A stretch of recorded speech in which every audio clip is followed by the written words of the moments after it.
Welcome, everybody. It's about 5 o'clock and we're going to get started and try and keep this on time because we know evening meetings are not necessarily where you want to spend your time, as you know, and you could probably all have family and food and all sorts of things to get to, but we're so excited that you're joining us today. Let me introduce myself. Hang on, I'm going to also make sure I'm recording this because one thing we're going to do is record this. Okay, so welcome to this session called Happy Trails from Vision to Implementation. This is one of the first individual webinars presented by the New Jersey Trails Action Network. My name is Leigh Ann Von Hagen, and I've been invited here by the Trails Action Network to be your moderator today for this session. I am the managing director at the Voorhees Transportation Center at the Blaustein School of Planning and Public Policy at Rutgers University. Among other hats, I manage the New Jersey Safe Routes Resource Center, the New Jersey Bicycle and Pedestrian Resource Center, which are both funded by the New Jersey Department of Transportation. And I do other work on health and all policies and trails and walking, biking, micromobility. And I really want to thank the Trails Action Network for asking me to moderate this panel. And I'm very, very excited to introduce our speakers for tonight. And I'm very excited with how many people have signed up to join us. Before we get started, I'm going to go through a few housekeeping things just to let you know. This session is being recorded. Recordings of this will be made available online after this session is over.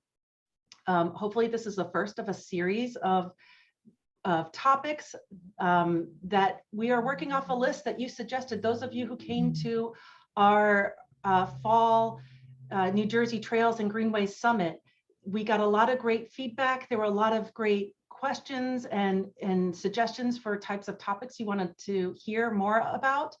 So this is one of those topics that came up quite a bit from feedback from all of you who may have attended the summit.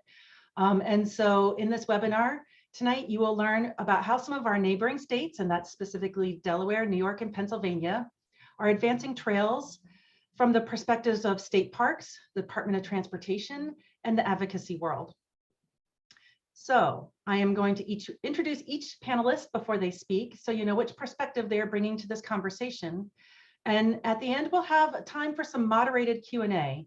But we are asking a few things. One, if you could hold your questions until the end, as far as, you know, we'll get to the Q&A after all three presenters speak.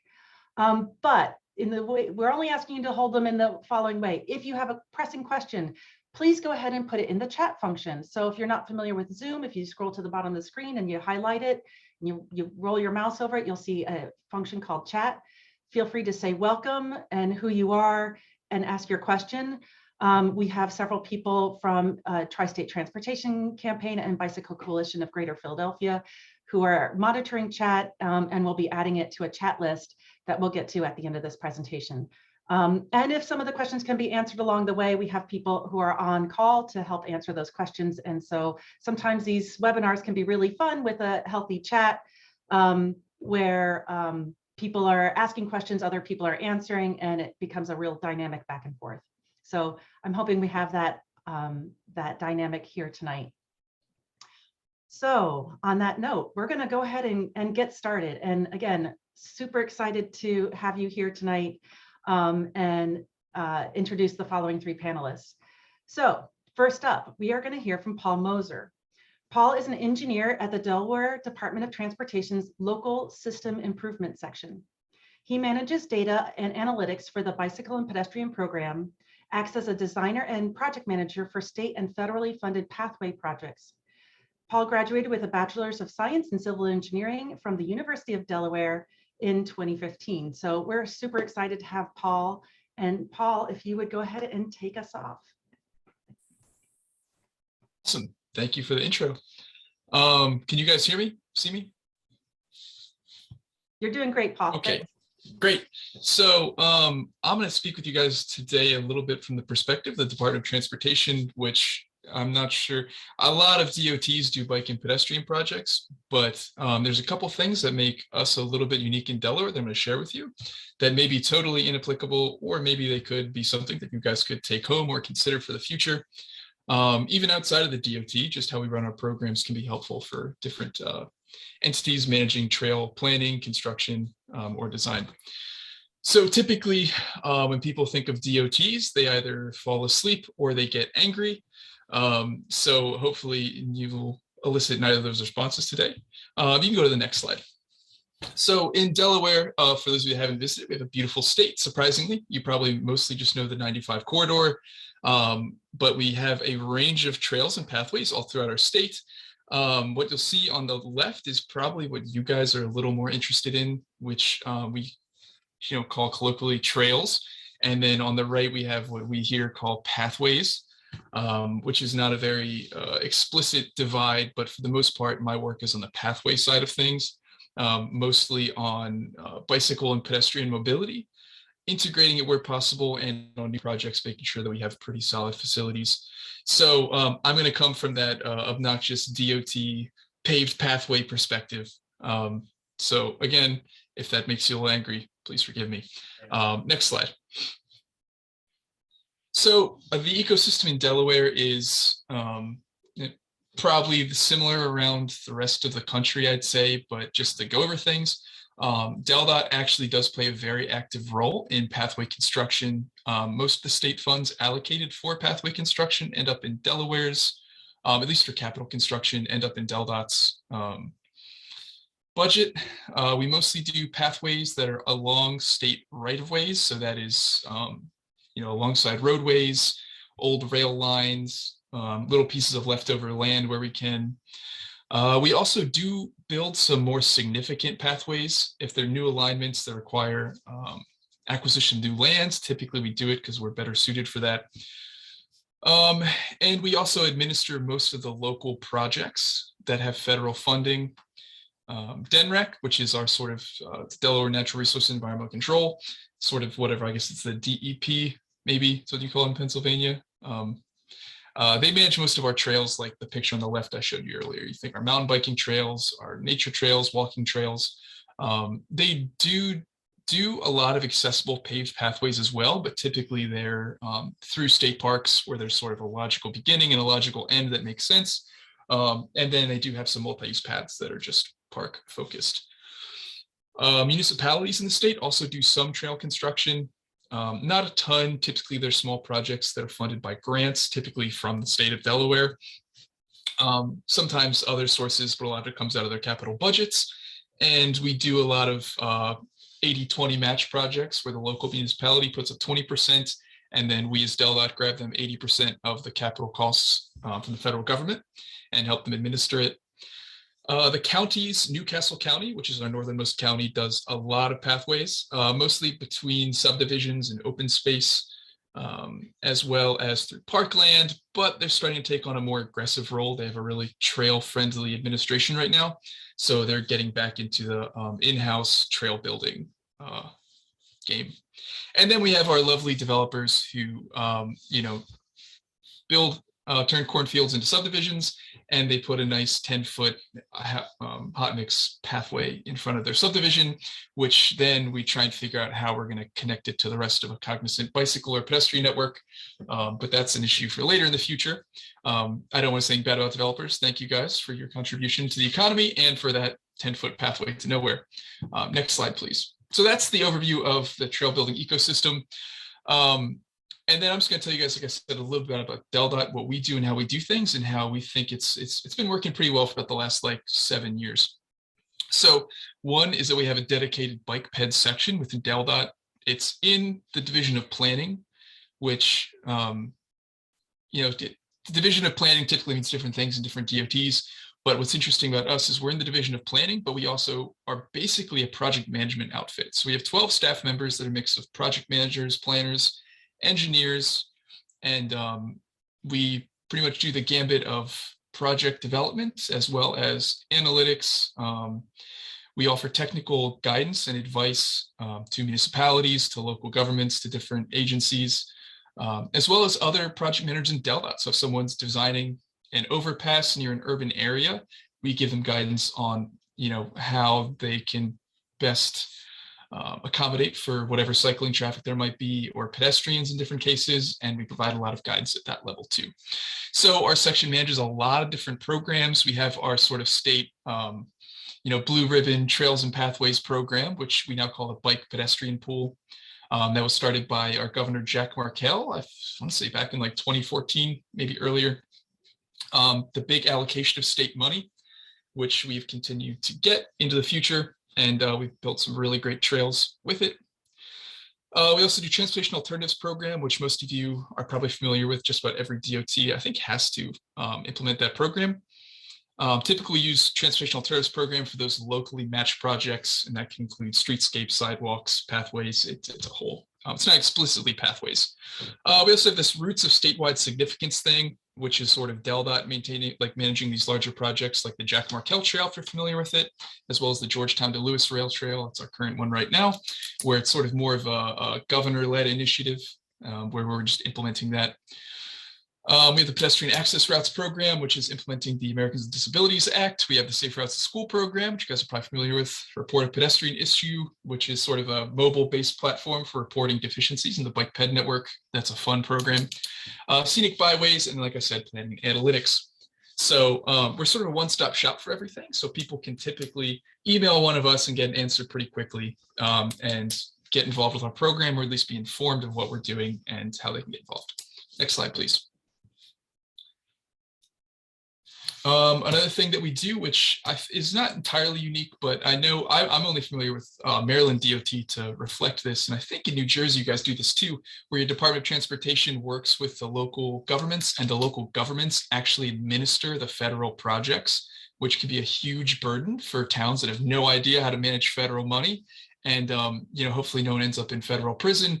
But we avoid that by actually just doing all of the finance and the project management for the local municipality. So basically they sign an agreement that says, oh yes, we want this project.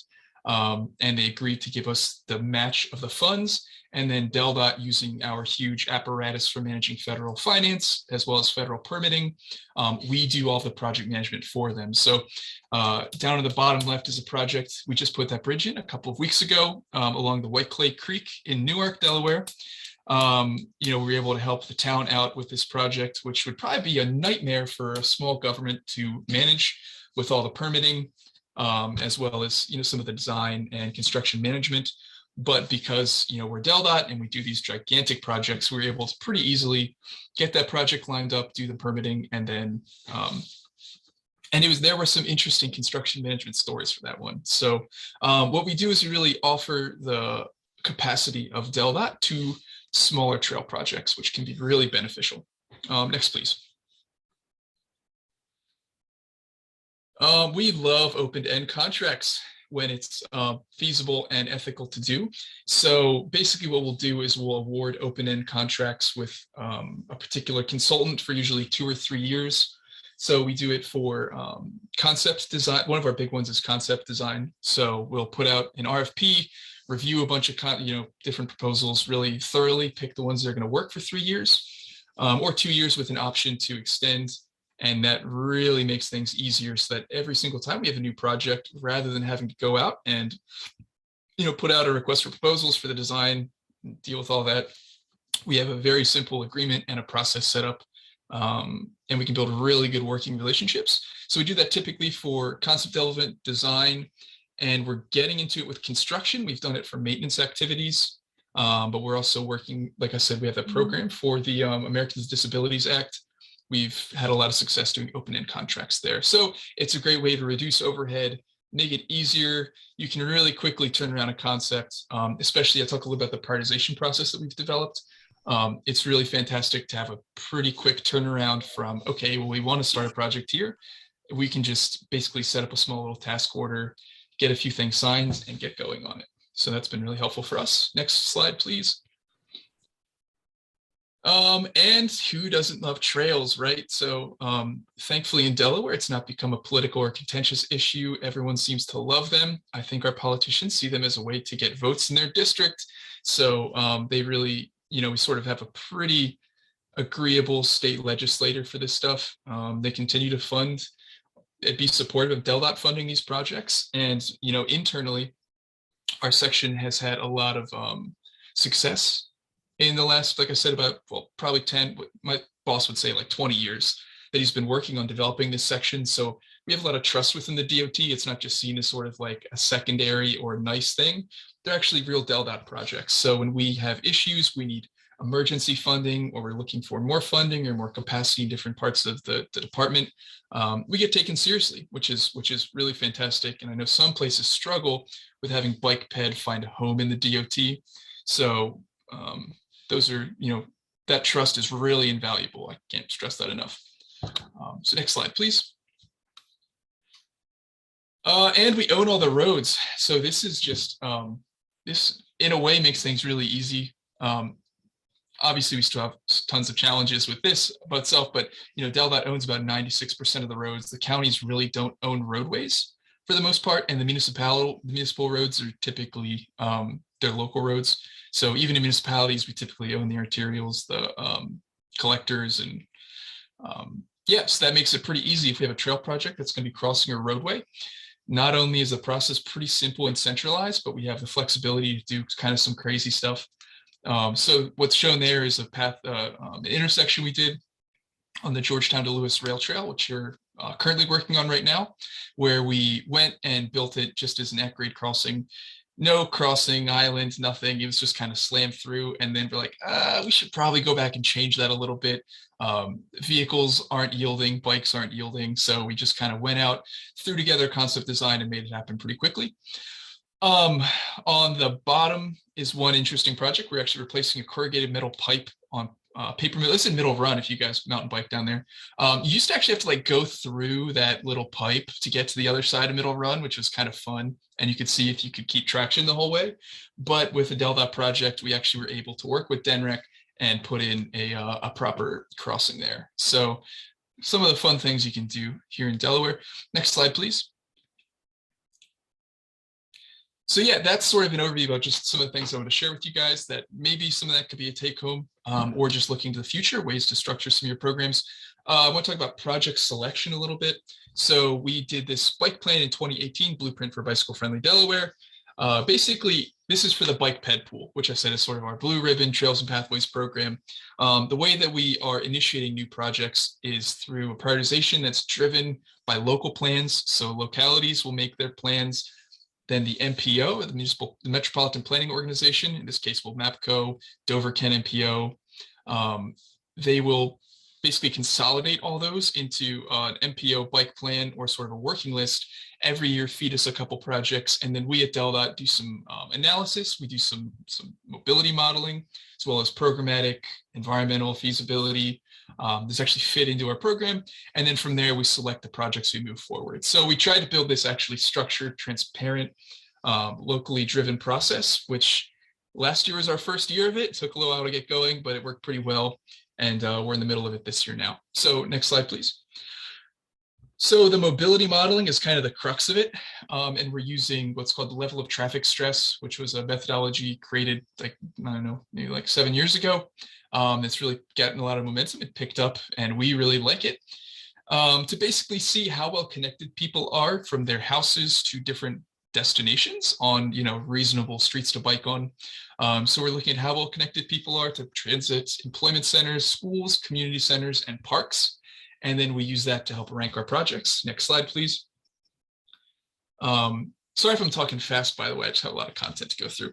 So for those that aren't familiar, the level of traffic stress methodology is a way of evaluating roads and intersections where we rank them on a scale of 1 to 4, 1 being suitable for basically children, we like to think of a 12-year-old child, and 4 being your spandex warriors who probably don't care about our projects. And then, sort of in between there's 2 and 3, where 2 is sort of, we think of the average person that's maybe not confident on a bike, but, willing to get out there. So we rank all our roads and intersections in the state. Next slide, please. And then we do some fun little technical analysis with that. So what you'll see here is sort of the underlying network designations, where level 1 is dark green, light green is 2, orange is 3, and red is 4. And the way that we do this modeling is actually pretty fun. It's basically just what we call an origin destination analysis, where, let's take an example of that house in Brookside. Say they want to go to the University of Delaware, over on the left. What's the shortest possible bike ride they could do? And that route starts out good, but hits some higher stress streets. So that's sort of the issue, right? Is there is kind of a direct path, but there are barriers. So then we do some modeling to say, okay, what existing low stress, that's LTS 1 or 2 routes exist, and then compare them to the shortest route. And then we rank these pairs based on the distance and detour. So we do that with the existing conditions, and then we'll say, all right, if we were to build this new pathway, we rerun the model and say, does that change things? Does that connect more people on the low stress pathways or low stress routes? So that gives us an idea of different, it's pretty much just scenario modeling and seeing which one is going to increase people's connectivity to bikeable destinations. And we use that as a primary factor in our prioritization. Next slide, please.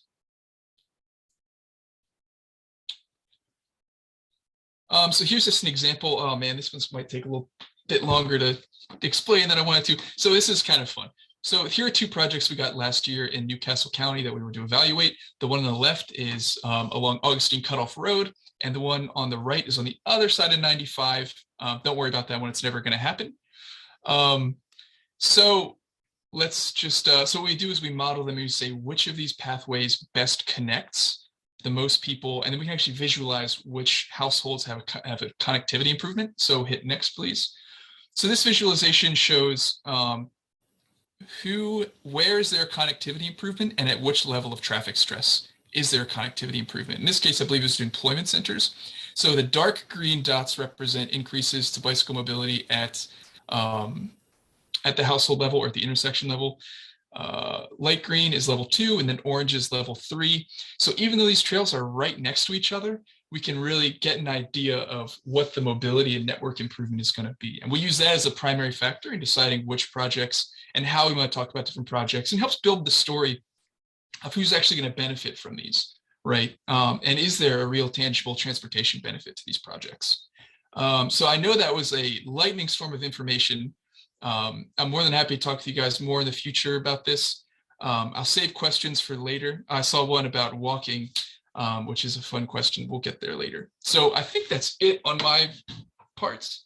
Thank you guys very much for listening. I appreciate it. You talk fast, but we're from New Jersey. We're used to talking fast in this part of the country. Oh, good. I just moved to Southern Delaware, so it's a little bit slower down here. Okay, I'm not going to go there, but I gotcha. Call it slow or lower. It's okay. And thank you so much, Paul. That was really great information, and it's so nice to see all the great initiatives you're doing in Delaware. And we love learning from our neighbors in Delaware, and we love learning from our neighbors in New York. So next up is Chris Morris, who's the statewide trails planner for the New York State Office of Parks, Recreation, and Historic Preservation. So as a trails planner for New York State Parks, Chris works with staff, partner agencies, and organizations across the state to enhance trail-based recreation and transportation. He led the agency's efforts in 2021 to complete the statewide Greenway Trails Plan, which builds on the momentum of the Empire State Trail and Greenway Trails across the state. And I know I'm so excited about the Empire State Trail personally. If you're not familiar with it and you want to take a quick moment to Google, please do, because it's a neat resource right over the border. Chris received his degree in geography and GIS from SUNY Albany, and has a background in volunteer trails management. So Chris, if you could go ahead and take it away, that'd be great. Great. Thank you, Leigh Ann. Excuse me, can everybody hear me? Yes, you're coming through fine. And I should point out, Chris is having a little bit of technical difficulties with his video side, so he's joining us via phone. And I know that's difficult on your end, so thank you for dealing with the technical difficulties. Not a problem. And Paul, that was great. Lots of really interesting stuff there. I would love to dive in when I get this recording and look into that a little bit more.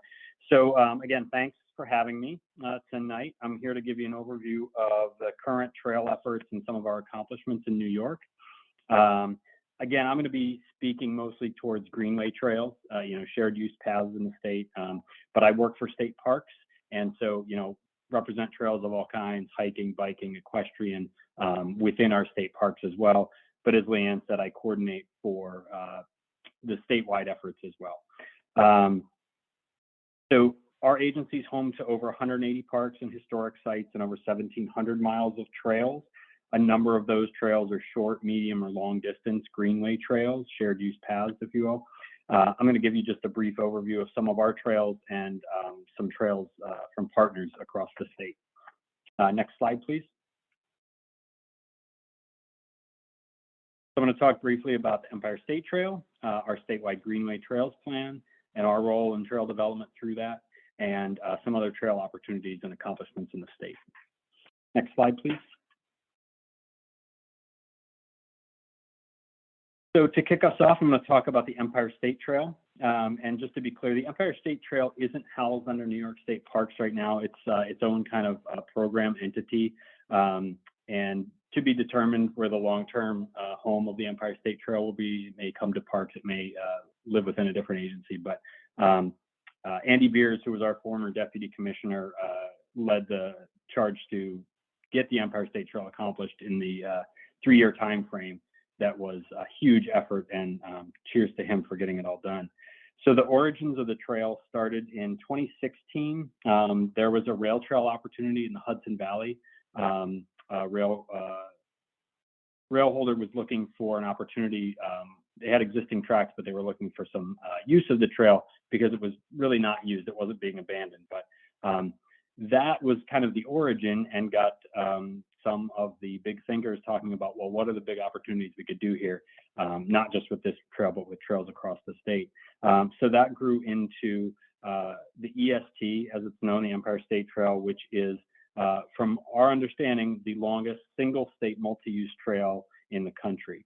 It was announced in 2017 as part of the governor's State of the State, and it received a $200 million appropriation in the state budget that year, with the goal of creating that 750 long mile multi-use trail from New York City to Albany, west to Buffalo, and then north to Canada.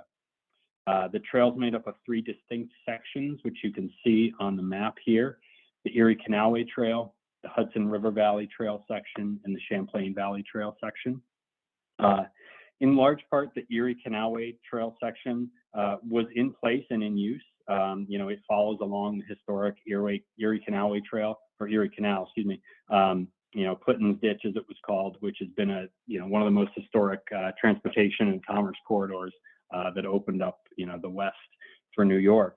That trail follows along the canal, and this funding essentially became a Close the Gaps effort along the Erie Canalway Trail to bring as many of the possible on-road sections off-road as they could. As you might imagine, these were some of the most challenging sections. If these were easy lifts, they probably would have been done by now. So, where the trail went right through the middle of the heart of Syracuse, it was all on-road. They worked with New York State DOT and other partners to do some incredible engineering and trail design to make some great off-road or shared use path segments, or shared roadways as well. And across, like I said, from Albany to Buffalo, get as much of that off-road as possible. The Hudson Valley Trail, a lot of those trails were individual trail segments that this effort really linked those together, with many of our partners working within the right-of-ways that they own, whether it was, disused rail corridors, DOT right-of-way, county-owned properties. There was some on-road sections to make connections where we couldn't find a clear corridor. 2 brand new trail sections were the Maverick Trail and the Albany Hudson Electric Trail. Those are really cool corridors that had been discussed use for a long time, but this effort really made them happen, which was great. And then the Champlain Valley Trail section, the majority of it is on-road because there really isn't a clear off-road corridor there that's not in use. There's an Amtrak corridor that runs north to south, but it gets very mountainous up through there, and everything's kind of pinched in by the lake. There is an old Champlain Canal that you can see sections of that green are off-road, and more will be coming off-road as the years go on. And that'll obviously be the goal. Next slide, please. So as I mentioned, the trail was made possible with a $200 million state appropriation, which was then leveraged with an additional $92 million in state, local, and federal investments. 180 miles of new trail were constructed in total. New York State DOT made improvements on 170 miles on-road section of trail. And the Empire State Trail installed wayfinding signage along 400 miles of the existing trail to create that continuous 750-mile route. Next slide, please. So the trail opening was in December of 2020. In total, there were 58 construction projects that were completed across the state. Again, whether they were off-road, on-road, signage, bridge projects, improvements to existing trails, things like that. It was a, complete partnership and collaboration with essentially every active partner in, transportation and trail, development, ownership, and what have you across the state. The Hudson River Valley Greenway and Empire State Trail were kind of combined for this effort. The DOT, our Canalway Corporation, which oversees the Erie Canalway, which is under the Power Authority, New York State Parks, Metro North Railroad, the State Bridge Authority, New York State DEC, and the Thruway Authority. And again, 17 projects were completed by local partners as well. Next slide, please. Just a couple example photos of some of the trailhead and gateway development that was done for the trail across the state, really to give it a sense of place and branding. Really great opportunities to take existing trails or existing parking areas that made logical access points and give them that signage, branding, and site improvements. Next slide, please. I just included this photo. This is a really beautiful section of that Maverick Trailway that I had mentioned down in the Hudson Valley. This is actually rail with trail. That rail line is not in use, but it's essentially kept, I think, by law under the rail owners that it has to be maintained in case there is ever sort of an issue with the connectivity, because it goes east-west and not north-south like their lines do. So beautiful section of off-road trail, really out in the middle of nowhere in some of the most developed part of the state. Really exciting section. Next slide, please. I would say the other really large accomplishment with the trail was the creation of a dedicated website and map to go along with it. If you go to empiretrail.ny.gov, trail users are going to find detailed trail section descriptions, wayfinding and navigation information, and a full interactive map with points of interest and details for the entire length of the trail. Go to the next slide. I have some examples. So you can see here, if you zoomed into this section, which is down the Hudson Valley, the trail goes across the Hudson River from east to west, then heads north. You can see there's some blue. This is an example from the web page and map, as I said. So existing trails that are in blue that are connection opportunities, sections of trail, whether they're on-road or off-road or color-coded, parking areas are called out, as well as some other amenities like historic sites and what have you, points of interest. Next slide, please. So going forward, some of the big efforts Empire State Trail is going to be doing, promotion and marketing opportunities for, tourism and, trails visitation across the state, whether it's local or, long distance riding, biking, walking, what have you. Media outreach, enhancing the Empire State Trail website. There's a beautiful printed map set that was done, and detailed guidebooks coming along the way for route planning and things like that. There's going to be more coordination with local governments on a number of projects on existing trail segments to kind of bring those up to the standard of the new trail. Something that we're hoping is going to be kind of the next funding step with this. There will be a $4 billion bond act on the 2022 ballot that the governor has proposed, and there will very likely be a component of trail funding in that will kind of take the next steps for trail development for Empire State Trail and other connection opportunities. And then the east and west ends of the state, we have advocates working on extensions.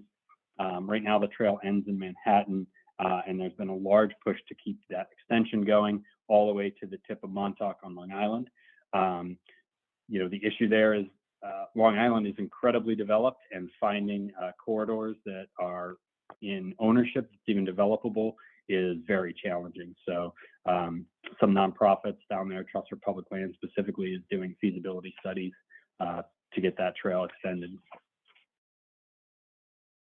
Next slide, please. So I'm going to shift gears a little bit and talk about another accomplishment for our state, which was the statewide Greenways Trails Plan that was completed in 2021. This is a planning effort that was started in the late fall of 2019 with the goal to create a statewide document focused specifically on shared use non-motorized paths, or what we would all call Greenway trails. The plan collected trail data from across the state and conducted meetings with stakeholders, as well as surveyed the public to develop the goals and recommendations that will direct trail development for the next 10 to 15 years in the state. Next slide, please. So the plan discusses existing Greenway trail systems across the state and uses trail types, and the use types that occur on those types of trails. Be it biking, hiking, some of those trails accommodate snowmobiling, horseback riding, things like that. So we also looked at the benefits and current trends in trails like this, be it recreation or transportation. And most importantly, it lays out a vision for the trail network, as well as goals and recommendations for the development of the statewide trail system. Next slide, please. So as I mentioned, for this plan, we gathered input from stakeholders involved in trail planning, operation, and management at the state and local level across the state, including partner agencies, local governments, regional transportation planning groups, nonprofits, and more. We also gathered input through a public survey, which received over 2,400 responses. And lastly, the public had a number of additional ways to participate and comment. We do public scoping for plans of this sort, and we have public hearings when the plans are in draft form before they're released. Next slide, please. So another item I wanted to mention was the plan's trail inventory and web map. As you might have heard, I have a background in mapping and geography and GIS, so this is close to my heart. I think for the plan to really be successful, we felt it was crucial to have a public-facing inventory of what's out there, right? Existing, planned, proposed Greenway trails across the state. We have a GIS bureau in our agency, and we had an existing data set from previous planning efforts, but this was a really great opportunity to do a thorough update of that data from across the state. This wasn't a small lift, obviously, because we had to collect that data from, hundreds of different partners that may or may not, have great quality. So we had folks in our office that collaborated and collected all of this, and we were really successful in putting this together. The culmination was this online web map that is still available and was available during the planning process for the public and for stakeholders to view and interact with. The web map included a separate error reporter page, which we thought was important for people to let us know about, maybe trails we missed, something we got wrong, or trails we needed to update our data on. The data from that map is now available for partners, locals, and statewide to use for their planning purposes, whether it be trail development or mapping or what have you. Next slide, please. So as I mentioned, the plan lays out 7 goals to advance Greenway trails across the state. I'm not going to read through each one, but you can read them as I'm talking. Each one of these goals has about 5 or more recommendations directly linked to them that identify clear, logical steps towards achieving the larger goal and ultimately the plan's vision. And again, these were developed based on the input we received from state, local stakeholders, and the public. Some of the recommendations that were specific and, that we kept hearing over and over again, or I guess the topics that we kept hearing over and over again that relate to some of these goals. Funding always kept coming up, obviously, but especially for trail maintenance. We do a lot of trail development, and those are the big shiny things that people like to do ribbon cuttings on, but trail maintenance is really critical. We were looking at what opportunities there are for new funding sources for maintenance specifically. Development of trails in underserved areas. This came up from the public, from stakeholders across the board, specifically targeting those areas that may not have been served with recreation, trail-based recreation and transportation opportunities in, urban or just underserved areas, whether they be rural or not. And then better collaboration between agencies, locals, and nonprofits. I think we all sometimes operate in silos, and just having the conversations to get this plan off the ground was really valuable. And one of the things that we started doing is we have quarterly meetings now between all the partners that collaborated on this, just to keep talking about what's everybody doing, and keep those lines of communication open. So we know what development opportunities are out there, what funding opportunities we can work on, and things like that, and how we're going to implement this, the steps of this plan. The next slide, please. So how can the plan be used? It's going to be a platform to advocate for trail funding. The plan was developed in part as a response to the creation of the Empire State Trail and the significant funding that was allocated towards it. So, this plan is kind of the next logical step, right? Advocates can, put this out there as the groundwork to advance Greenway Trail investment, right? So another way local partners can use this is to bolster their trail projects by aligning them with the goals and objectives of the plan. This can help with project planning, public interactions, and advocacy. The plan can also be leveraged to support local projects. If a project meets goals or recommendations within the plan, it obviously gives it a leg up for advancement and funding, whether it's at a local planning level or a statewide funding opportunity. As I mentioned, partners can use the spatial data that we collected to do their own local planning to see how their potential trail connections might fit with the larger trail network across the state. And it's just kind of a baseline too. We listed all of the funding opportunities that are out there for local, state level partners, nonprofits. It's kind of a baseline for people to be able to use as a resource as well. Next slide. So from Parks' perspective, what's next? We're working on spatial data analysis. Like I said, we have some GIS folks that we brought on for this plan specifically.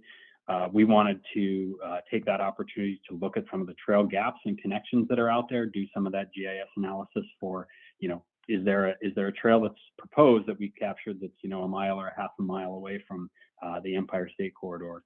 Should we prioritize those, maybe those 10 or 8 trails that come out of the woodwork? We're also looking at the census data and how it relates to environmental justice and underserved communities, with that overlay between that and the trails network. And we're, taking those gaps, information from the trail gaps, the connections, and the underserved communities, and making that available as well to our partners that may or may not have that capacity as well. So if there's something that they want to take a deeper dive on in their area, they can do that. As I mentioned, we're having meetings now to foster greater collaboration between agencies, and Parks is going to be partnering with our statewide nonprofit that works on Greenway trails like this to do a number of the other implementation steps. We hope to develop some best practices documents, some design guidance documents that capture, Empire State Trail design guidelines, DOT, AASHTO, those types of things, so we can kind of have a statewide branded design guidelines for Greenway trails. Next slide. So just to touch on a few other state highlights, just some really interesting projects and some accomplishments that I wanted to talk about from, thinking with the webinar's topic of vision to implementation. One really interesting one was the Ashokan Rail Trail. It's in the Hudson Valley. This is planned and constructed by Ulster County through a really historic partnership with the New York City Department of Environmental Protection, which essentially oversees the watersheds for the Catskills that feed the aqueducts in the New York City's drinking water system.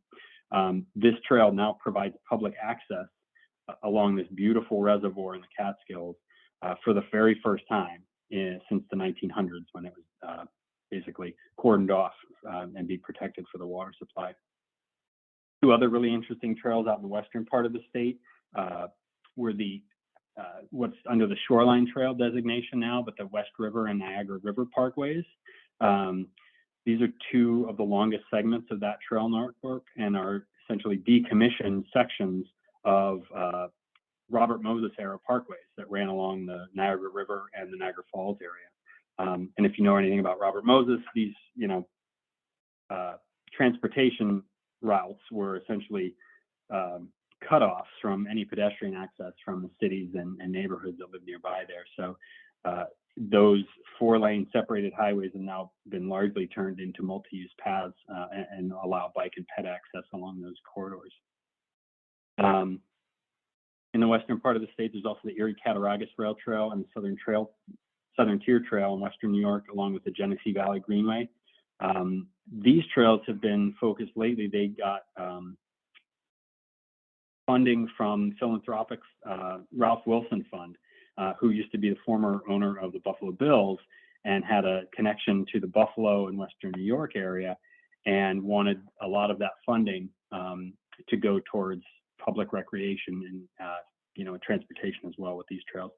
And so that fund has been doing feasibility studies along really long distance corridors, the Southern Tier Trail being one of them, the Genesee Valley Greenway basically looking at what's available to kind of close the gaps where improvements are needed. The Genesee Valley Greenway is under Parks ownership from Rochester all the way down to Olean, New York.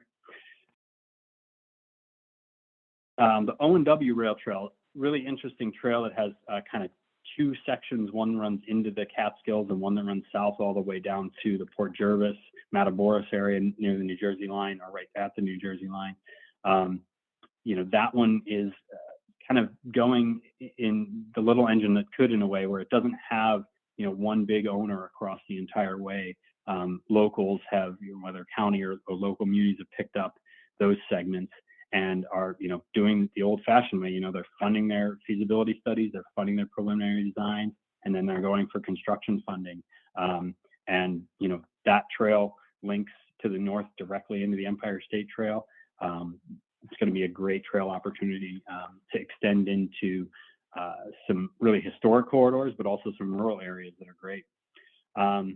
Another one that I'm really excited about, the Adirondack Rail Trail, been in public ownership under the DEC since, I believe, the 70s, but it's finally getting some construction done after years and years and years of kind of slow going and delays and lawsuits and what have you. This is a 34-mile shared use trail that's going to be between Lake Placid, Saranac Lake, and Tupper Lake, really in the heart of the Adirondacks.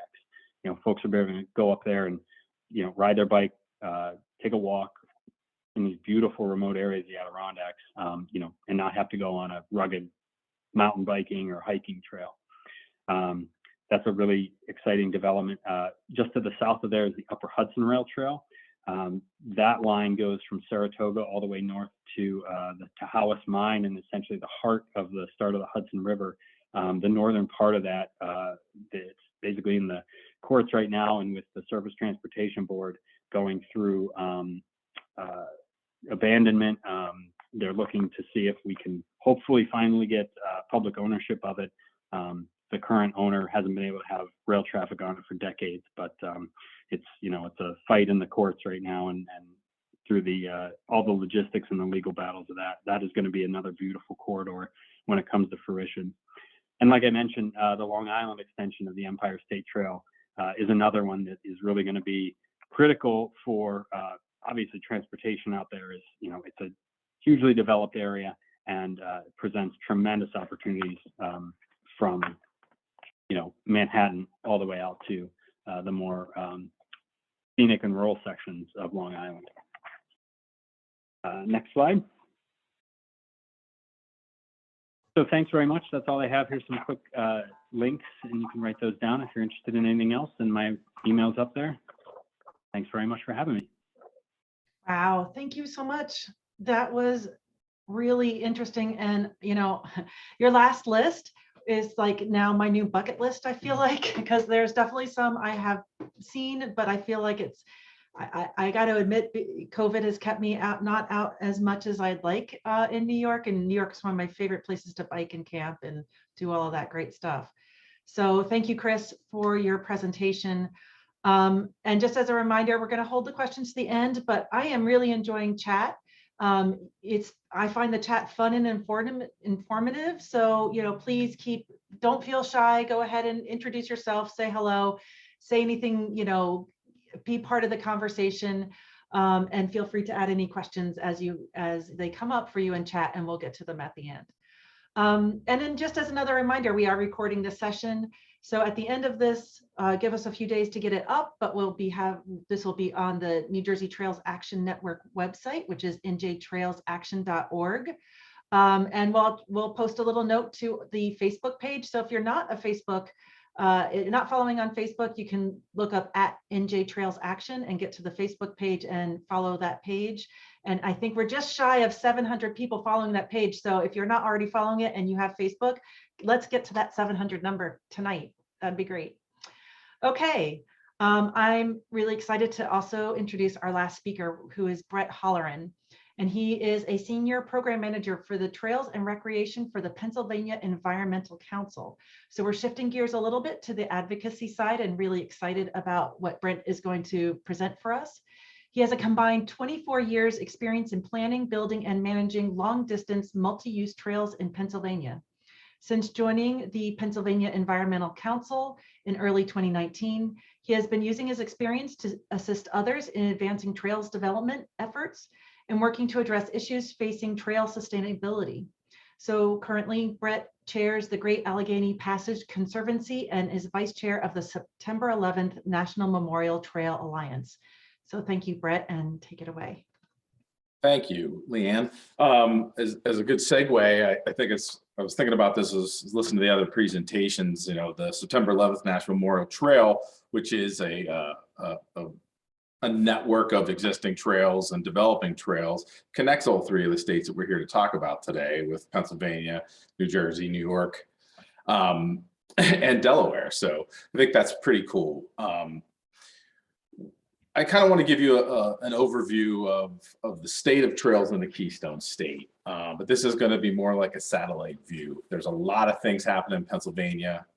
We're a big state, some 46,000 square miles of land. I believe it was James Carville who called it Philadelphia in the east, Pennsylvania in the west, and Alabama in the middle. Not my description of Pennsylvania, that was someone else's.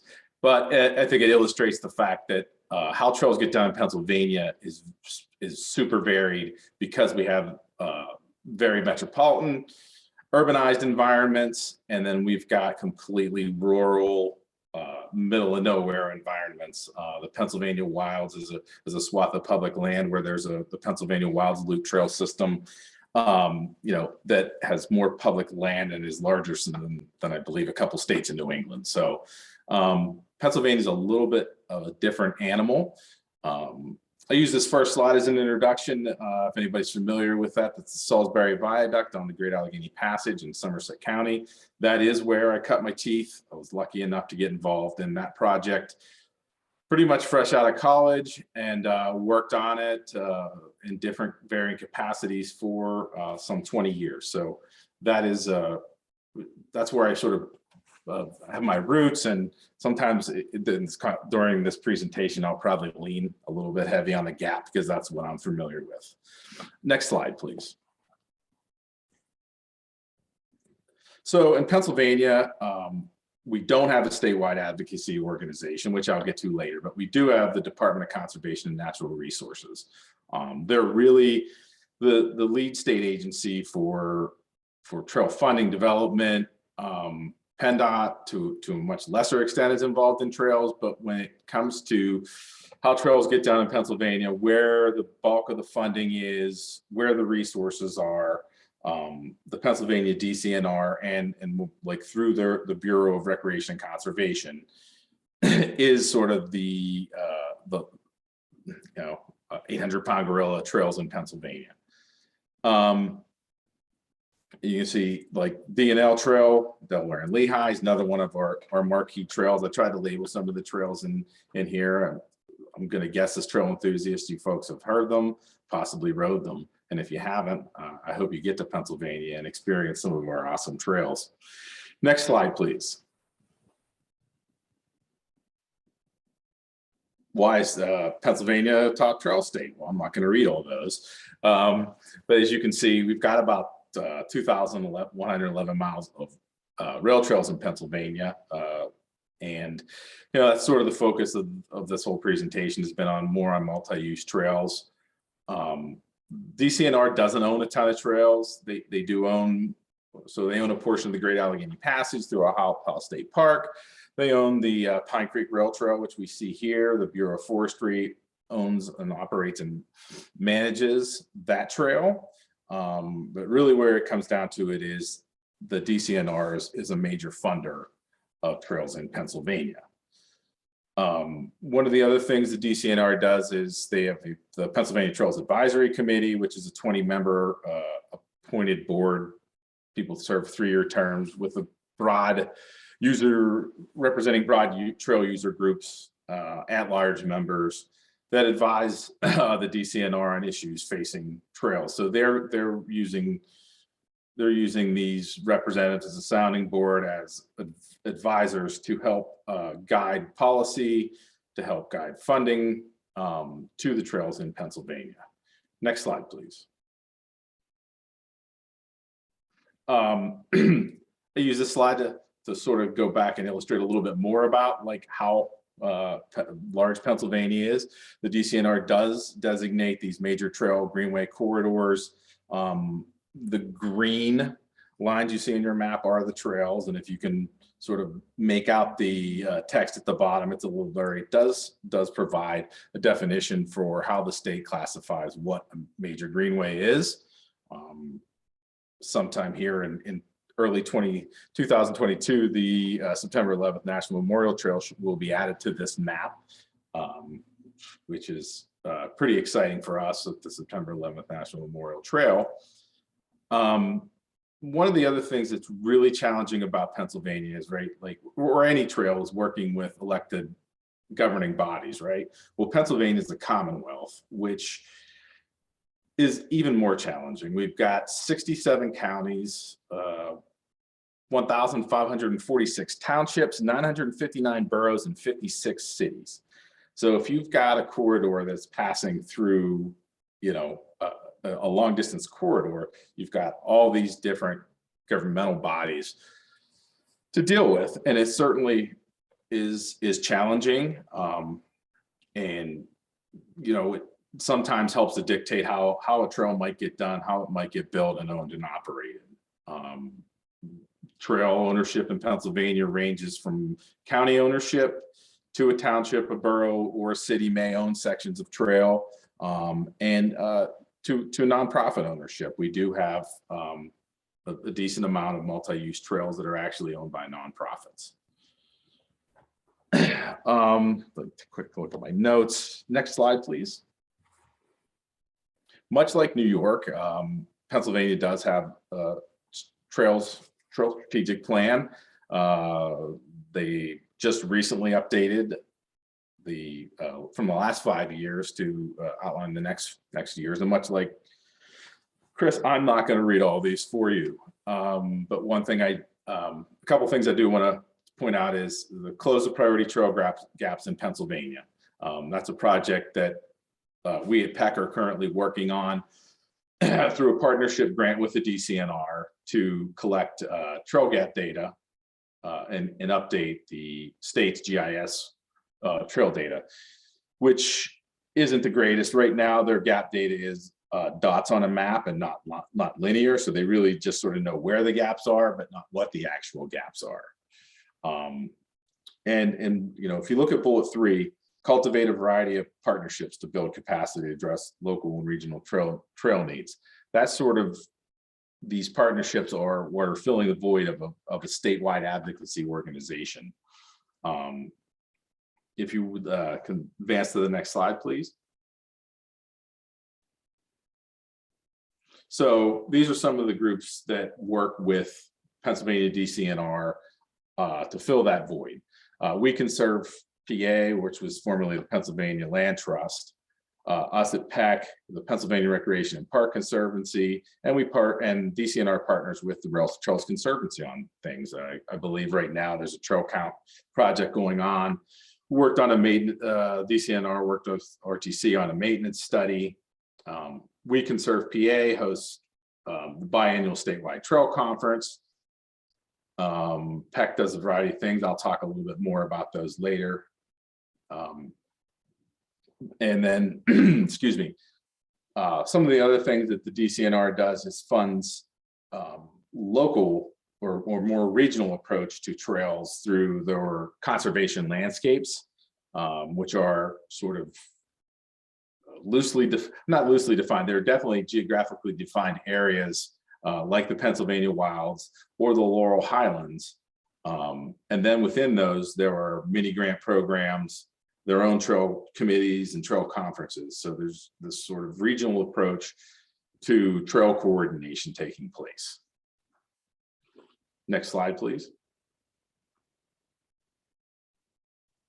What are the funding sources available? Well, through the Community Conservation Partnership Grants, or C2P2, through DCNR, they fund the acquisition, planning, development, and education around trails. Some of the other things that are done is the Circuit Rider Grant Program, which is basically seeds employees. So if you're a trail network that's looking for to hire a trail implementation manager, for instance, you can go find funding from the DCNR on a declining scale, and you're providing match as that draws down to 75, 50, 25 throughout the 4-year period of the grants. I will also mention that most C2P2 grants are 50-50 match. And I think we're all familiar with the challenges of matching grants. DCNR offers peer-to-peer grants where they might match a professional with certain skill sets to trails to help advance particular projects or advance trail efforts. And then there are partnership grants, which currently, like PEC is doing partnership grants. That's how we're working with DCNR to do the gap collection data for them. PennDOT's Transportation Alternatives Program. I think everybody's familiar with those. Those are federal funds that are administered through DOTs. Other ways that PennDOT is involved in trails in Pennsylvania is through each district, which there are 12, are bike ped coordinators. With the statewide bike ped coordinator Roy Goffey here in Pennsylvania. There's the Pennsylvania PPAC, the Pedestrian Pedicycle Advisory Committee, which is very similar to the committee, the Trails Advisory Committee that DCNR has, but more so with a focus on roadways and bicycle pedestrian issues. PennDOT has the PennDOT Connects program, which is a planning initiative that basically outlines multiple things that every transportation project has to address, and that is bicycle pedestrian things are now incorporated into that, and they didn't used to be. The other sort of thing about that makes Pennsylvania challenging is of those 12 PennDOT districts, there's really you may have different let's say, I'm trying to be nice about this, they don't all operate in sort of the same way. So what you find in district blank, you may get handled completely differently in district blank, and I won't name districts as a courtesy. The DCED has the Greenway Trails and Recreation Program, which is funded through legacy funds from Marcellus Shale mining. And then if you're a county that has natural Marcellus, then you actually get some funding that's allocated that must be used for recreation and conservation. So some counties even have their own pots of funding. And then there are regional trails and greenways grants. Generally, these are offered through your MPOs and RPOs, and they're smaller grants with much lower caps than what a C2P2 grant would have. And then, one of the benefits of Pennsylvania is our philanthropic community in the eastern part of the state. The William Penn Foundation has been very kind to trail projects. The circuit trails in Philadelphia region have been big beneficiaries from the William Penn Foundation. And then in the western part of the state, in Pittsburgh, Richard King Mellon, the Heinz Endowments, the Colcom Foundation have all been very generous to advancing trail projects. And I used the picture here of the Big Savage Tunnel as on the Great Allegheny Passage as a project to illustrate how this project probably had every amount of funding imaginable in it. When it was led, it was a $4.5 million project, and very quickly became a $12 million project. It was something that was a line item in the state's capital budget, which isn't super common, but when the prices escalated, we brought PennDOT money into the project. So we had DCNR money, PennDOT money, matches from, I believe, 4 different foundations in Pittsburgh that raised the private money that we made by selling a foot of the tunnel, figuratively selling a foot of the tunnel. And that raised, I believe, $2 million. We raised $2 million, and we also had land and water conservation funding in that project. So, it's just a good illustrative project of what kind of funding is available in Pennsylvania. Next slide, please. Now I'm going to talk just a little bit about what we do as an advocacy organization. You see 2 different projects that we've recently worked on here. We did a survey of 70 trail managers throughout the state to look at COVID's impact on trails. Largely, we found out that hell of a lot more people were using trails. I think we all figured that one out. And then also surveyed what kind of impacts that was having for trail managers. This was the fall 20. We did it in the spring and then updated it again in the fall to see how things may have changed. So if anybody's interested in any of these things, we can certainly figure out ways to get them out. Here's sort of a different approach that we took. PEC got a ARC, Appalachian Regional Commission, power grant and technical assistant grant. And on the Erie to Pittsburgh Trail and PA Wilds gap, we actually went out and ground truthed the entirety of the uncompleted sections and produced this document that outlined, sort of the barriers, opportunities, what projects were ready to go. And then in turns, the following year applied for an implementation grant with partnering with one of the counties on the alignment and got $1.5 million. One of the outcomes of that is in this latest round of C2P2, that $1.5 million was leveraged to get nearly $3 million in projects funded on those on the Erie to Pittsburgh Trail. Next slide, please. Another project that we've taken on our own is the Trail Implementation Manager, which basically is an online platform that allows, they call it the pipeline and the circuit trails, that we've rebranded as the Trail Implementation Manager, but it basically allows collaboration and helps people figure out how to get their trails built. It doesn't necessarily do that, but it helps manage that process. Excuse me. Next slide, please. Another thing we're currently looking at is sort of, there's trails in Pennsylvania that are 40 years old, right? So the infrastructure is definitely being challenged. And we are currently working through a philanthropic grant through the McCune Foundation, working with Chuck Flink, whose name might be familiar to some, to sort of address what I would call challenges the sustainability. We're not talking about we're not talking about window dressing maintenance of mowing grass and picking up trash. It's these sort of things that we're looking at here and these pictures you see above. A large boulder that came down on the Great Allegheny Passage and basically blocked the trail, or flooding on the Schuylkill River Trail, or a slip on another section of the Great Allegheny Passage that nearly put the trail into the river, or the washout of a culvert. A lot of these events are, or a lot of these problems are largely weather related, right? But anyway, and doing that, next slide, please.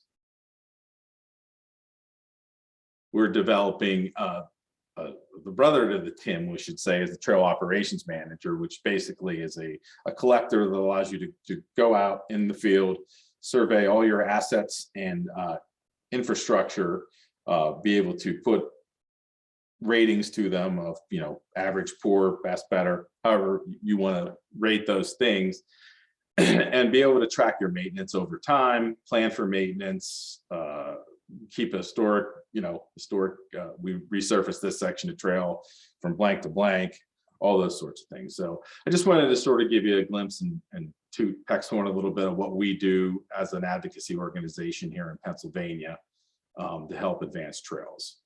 Next slide, please. And lastly, it's not just advocacy organizations, it's trail organizations in Pennsylvania that sometimes are taking the lead. This is from the Great Allegheny Passage, most recent economic impact study, and is released. And as you know, we all know trails and economic impact go hand in hand, but this puts new numbers to it. The GAP has done several of these, this being probably one of the more impressive economic impact studies I've seen as far as how it was done, what it looked at, and the results that came out with.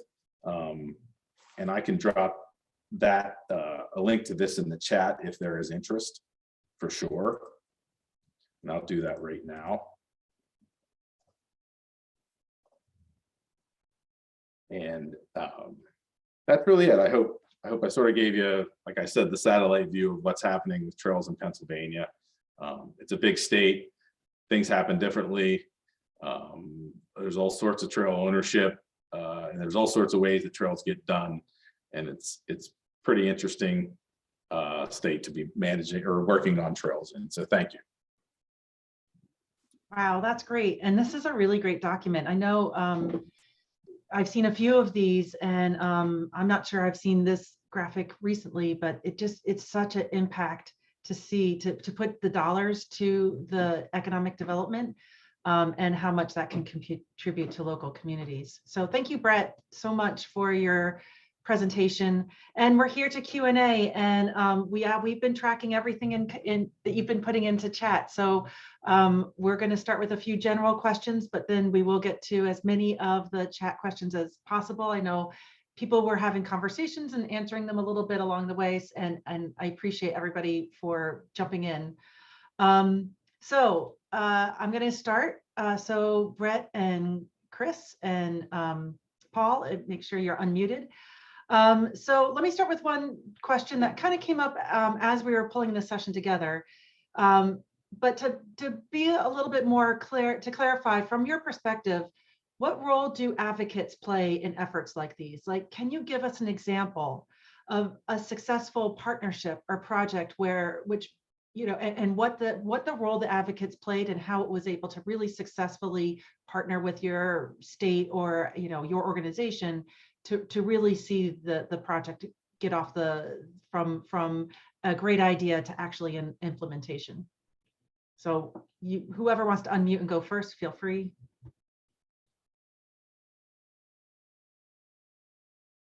I can use something. I'll build upon a little bit what I talked about with the money. The project that we did with the ARC funds.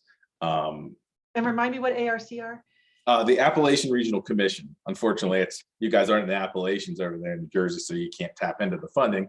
But so we used those funds, did the study, successfully got money to do construction projects based off of funding. We used match funding from existing projects, which ARC was really generous with. That they were projects that were done. They recognized these projects as a corridor versus sort of the piecemeal projects that sometimes match requires. And out of that, Armstrong Trails, which owns a Brady Tunnel, which is currently not open, leveraged those funds to go after a C2P2 grant, and they were just awarded $2.14 million through C2P2 from being able to leverage those federal funds against the state funds. So that's just one example of how we advocated for those, for the trails.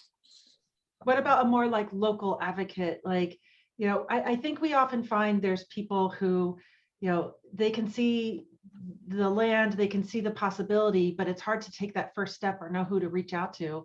And maybe this is towards you, Paul, since you're at the state. It can be a little scary to just reach out to the state. But I'm sure you've had advocates or locals involved with getting a lot of your trails built. What has been success? What's been a success that you can point to, or discuss how it was a success, or how best to partner with an organization like yours? Yeah, so Delaware is actually very small, thankfully, and I like to think we're not too intimidating, so we're pretty responsive. We have a wide range of different type of advocates. We have one particular advocacy group, Bike Delaware, that's more on the legislator side. We have North Delaware Greenways, which is more on the programming projects in their region. And then we have a number of other groups that are more focused on sort of locally specific issues, right? There's one group where there's a guy who just, he helps us to find deficiencies that are rather embarrassing to admit, and is actually very, very helpful. I'd say one really good, my favorite is in the city of Wilmington. There's a group that did like a better block project. This isn't exactly a trail, but it still initiates, it's still grassroots organizing.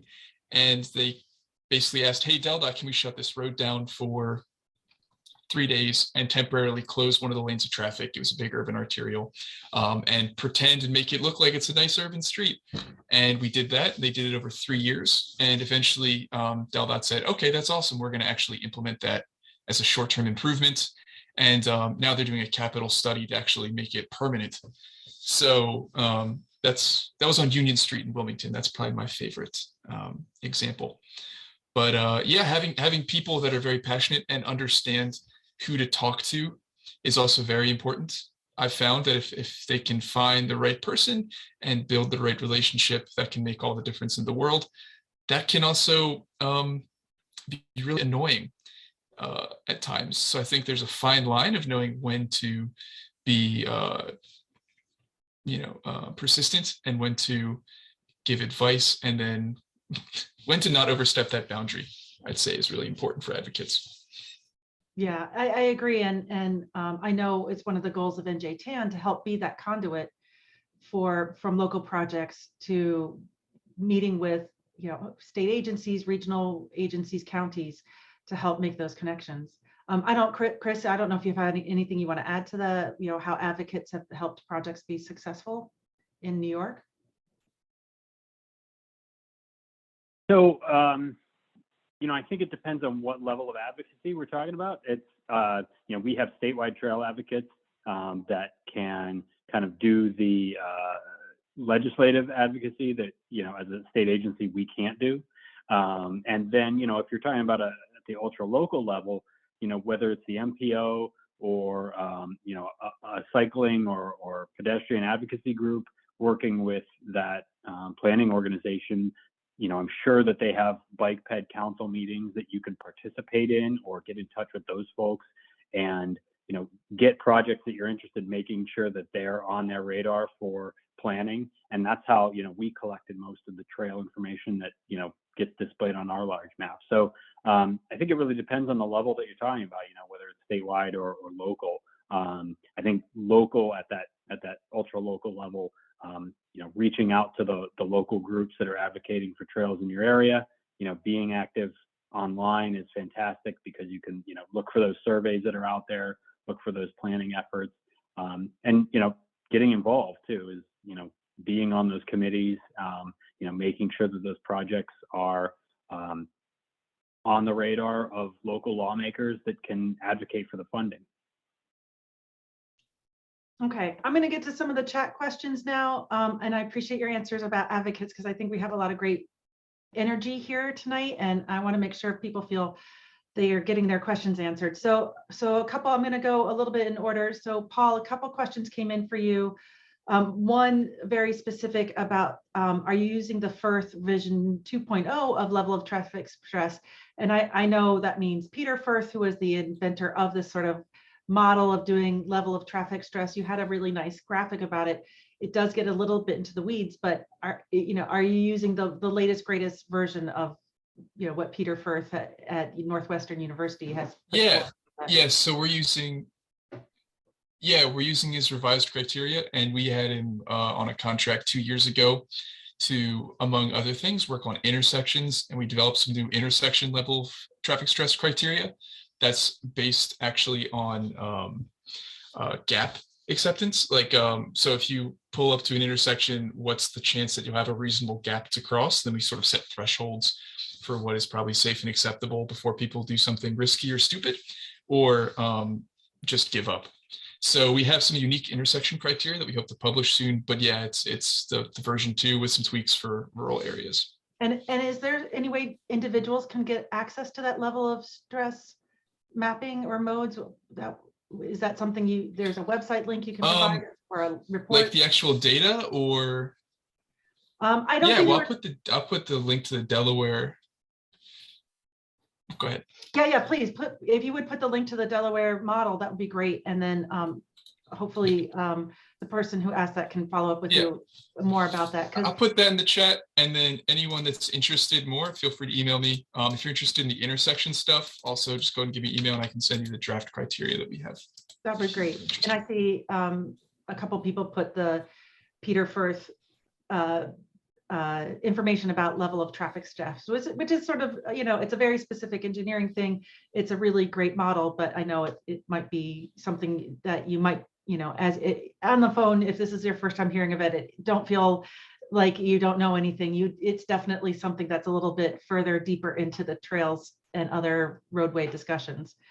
So I'm going to go on to a couple questions for Chris Morris. I think what I saw in chat was a few people were asking about trail maintenance and who's responsible, and how you coordinate maintenance between so many different state agencies. Can you, and I think that kind of goes hand in hand because you're obviously coordinating between state agencies. There's a lot to do with trail maintenance. Can you explain how that's all going to work in the future?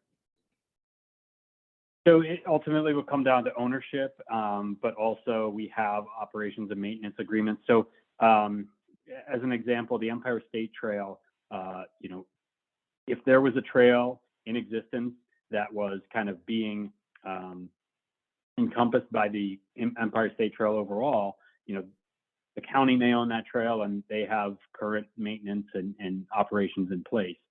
There's no overarching administration that the agency or program would do. However, in sections that were new, or if it's a shared use path, if it's a an on-road section, things like that, there were ownership and maintenance agreements worked out for each and every one of those. So that is actually something I just had a conversation with about today with one of our partners with the Canalway Trail. She is actually hiring a consultant to go through all of their paper maintenance agreements and actually develop an interactive map that they can use behind the scenes to kind of figure out where one agreement ends, when another starts. There are sections of that trail that Parks owns, and we own the underlying land and we maintain those. And then, a few miles away, it may change ownership to Canal Corp, but they may have an agreement with the local muni or county to do maintenance on there, or, just to do, snow clearing or banging on the parking lot or improvements and things like that. So really varies depending on where you're talking about. And like I said, maintenance funding is really something that was driven home for a need across the board, especially for trails of all kinds, not just Greenway trails. Right. You wouldn't happen to have that operation and maintenance agreement template you could share with some of our friends here? Or is that, it sounds like there's a lot of different ones actually, but is there anything you can share along those lines? I do not know if there was a standard one set for the Empire State Trail. That may be, I'm not sure of the shareability of that. If you can, you know, folks can feel free to follow up with me via email. Okay. And I can, you know, I know we have like sample MOUs on our website as parks. I'm not sure exactly what Andy and the Empire State Trail did for their local Right. agreements. Right. There's a couple more specific questions like, will there be camping opportunities along like and along trails, and so you can bike and camp and things like that for tourism, and how to So get. it depends on the, yeah, it depends on the trail. Specifically with the Empire State Trail, there are camping opportunities. I don't know specifically in each different segment where they are, but I know for the Erie Canalway Trail segment, because that one's been in place for so long, at all of the Canalway locks. So, you know, it's an old school canal, right, where you have water levels go up and down, and all of those sections that are the properties owned by Canal Corp, you can legally camp there. You can pull up with your bike and you know, pitch a tent and stay overnight. So there are places that are modified for, you know, there are some long distance kind of excursions that are planned. I know one of the advocates does that, and they organize different camping areas that can accommodate a lot more people. But yeah, that certainly is something that is, I think, you know, a valuable tool to add to mapping as well, right? If you're planning an excursion, where's the nearest campsite or place that I could get lodging? Right. All right. And then there's a few questions. I know I missed a few in between for Brett, but I'm going to get to a couple for Brett. So thank you, Chris. Can you tell us a little bit more about the advisory group that DCNR has, and you know what that's made up of? Is that like a legislative group, or is that, you know, something DCNR just does as a coordinator?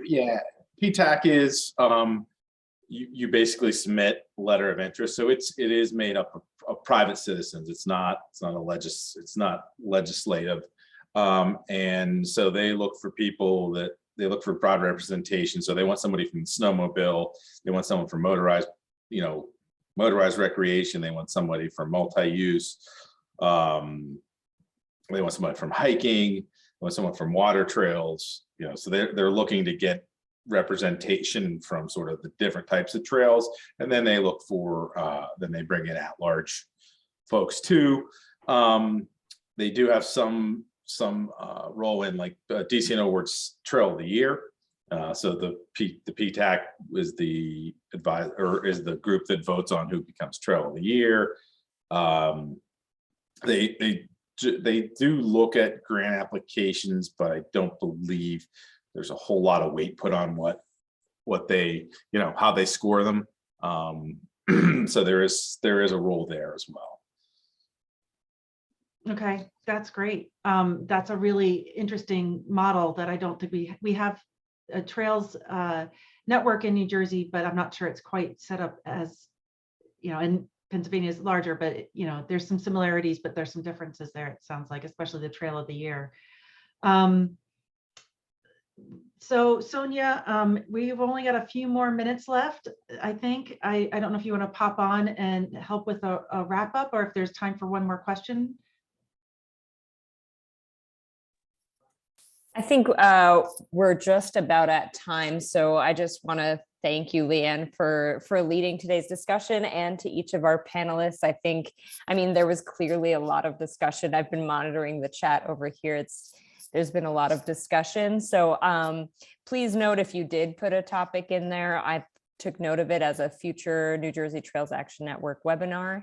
And feel free to email us at njtrailsaction@gmail.org.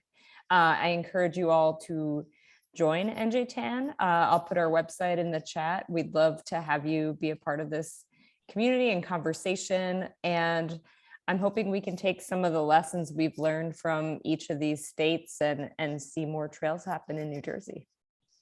We are 4 people away from that 700 people following the Facebook page. So go bug your mom or your sister or your brother. So we can get to that 700 mark. Oh, we just added one more. So thank you so much, Sonia, for inviting everybody here tonight, and the other folks who are part of NJTAN, many of which who are on this call tonight as well. It's really a consortium of many, many groups. And I'm so excited to see what we can pull together in future so that we can do something similar to New York and Delaware and Pennsylvania, and maybe even do better. Like, we can always reach for the stars, right? And yes, thank you for everybody joining us tonight. It is 6:30. I know you have family and dinner to get to, so please enjoy the rest of the night. Stay warm, enjoy, and we'll be back in touch and look for our next webinar, and keep in touch in the meantime, and we'll see what we can do to move things forward in our state of New Jersey. And the Thank you so recording much. will be available probably next week. Thank you all. Yes, take care. Bye. Thank you, everyone.